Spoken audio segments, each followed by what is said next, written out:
বনগা থেকে বাগদা, দার্জিলিং থেকে ক্যানিং, চাকদা থেকে চাকদা, সবদিকে এখন একটাই নাম, হুগলা হুগলা হুগলা। আজ আমার সঙ্গে আছে ফরাজ জেঠু, ফরাজ মুখার্জি।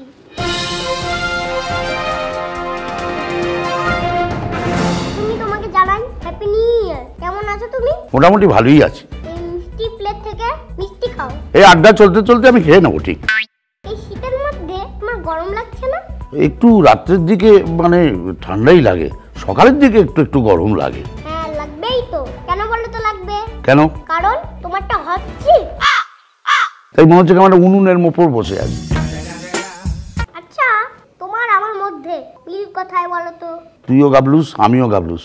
একদম ঠিক। আরেকটাও মিল আছে। কি বলো তো? কি? তোমাকেও সবাই ভালোবাসে, আমাকেও সবাই ভালোবাসে। হ্যাঁ সেটা ঠিক, সে তো আমিও ভালোবাসি। তোমার তো চারিদিকে এত ফ্যান, তাদেরকে নিয়ে বিচার করতে একটু বলে দাও তো। মানে কাদেরকে নিয়ে বলবো? টেবিল ফ্যান নাকি সিলিং ফ্যান নাকি পেডেস্টাল ফ্যান, না কাদেরকে নিয়ে? যারা ফ্যান তারা আমাদের কাজগুলো দেখে, তো দেখে আমাদের বলে যে খুব ভালো। আর যত ভালো বলে তত আমাদের ভয় বেড়ে যায়, মনে হয় পরের কাজটা আরো ভালো করতে হবে, তা না হলে ফ্যানগুলো সমস্ত বন্ধ হয়ে যাবে। তো তুমি না পারো সত্যি। এই যে তোমার ঘড়িটা তো heavy. Thank you thank you, এটা আমার ছেলে আমাকে দিয়েছে। বাবা তোমার ছেলে আছে? তুমি এত বড়, তোমাকে দেখে কিন্তু বোঝা যায়। তাহলে বলছিস আরেকবার বিয়ে করা যাবে? আপনারা দেখতে থাকুন হুগলা টিভি। ফিরে আসছি একটা চপ মুড়ি সিঙ্গারা বেগের পর।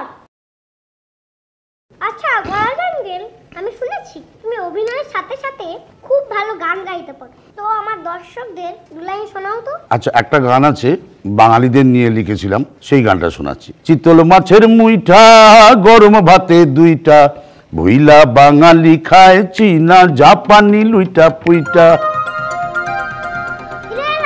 চলুন আবার শুরু করা যাক। আচ্ছা একটা জিনিস আমাকে একটু বলো তো। বল।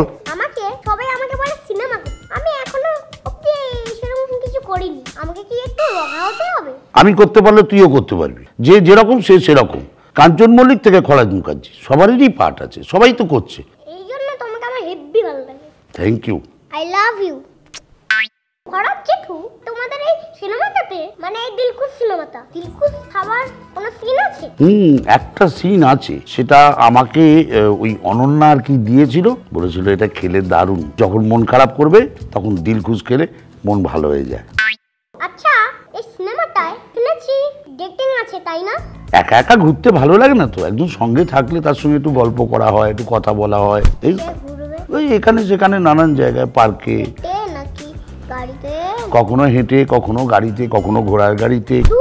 ডেটিং মানে তুমি জানোই না, আমি বলছি জানো? হ্যাঁ বল।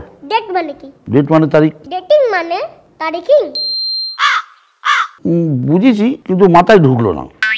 আচ্ছা খরাজ জেঠু, এই সিনেমার শুটিং এ তুমি কি কি মজা করেছো একটু বলো তো। একটা এত বড় মাছ, সেই মাছটার এত বড় বড় পিস, সেইগুলো আমরা সর্ষের তেলের মধ্যে দিয়েছি আর ভেজেছি, তুলেছি আর খেয়েছি।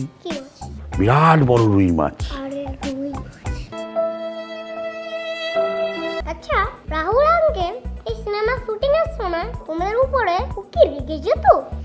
রেগে যেত না, কিন্তু আমরা যদি দেরি করতাম তাহলে রেগে যেত। কিন্তু রাহুল আঙ্কেল খুব ভালো, আমাদেরকে খুব ভালো করে বুঝিয়ে দিত কেমন করে কাজটা করতে হবে, আমরা খুব ভালো করে বুঝে নিয়ে তারপর করতাম।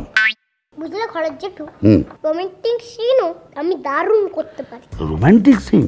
ওরে সাবাস, কিরকম কিরকম? ওই ধরো বরফের উপর গিয়ে নায়িকাদের সাথে জামা খুলে একটু হালকা করে নাচ পাচ করতে হয়। ওহো স্যার, সেটের মধ্যে এইসব করবেন না।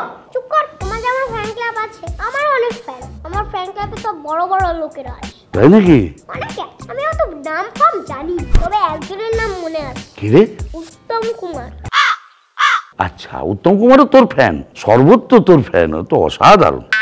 যাকে অনেক কথা হলো, তুমি দিলকুশ সিনেমা নিয়ে একটা কথা বলে দাও। দিলকুশ এমন একটা বিষয়, যে বিষয়টা মানুষের কষ্ট, দুঃখ, ব্যথা, যন্ত্রণা, সেটার থেকে মানুষের মুক্তির একটা উপায়, সবটাই কিন্তু দিলকুশে দেখানো আছে। তাহলে দেখা হচ্ছে 20 তারিখ সিনেমা হলে। সবাই দিলকুশ দেখো আর মন ভরে দিলকুশ খেও। টাটা।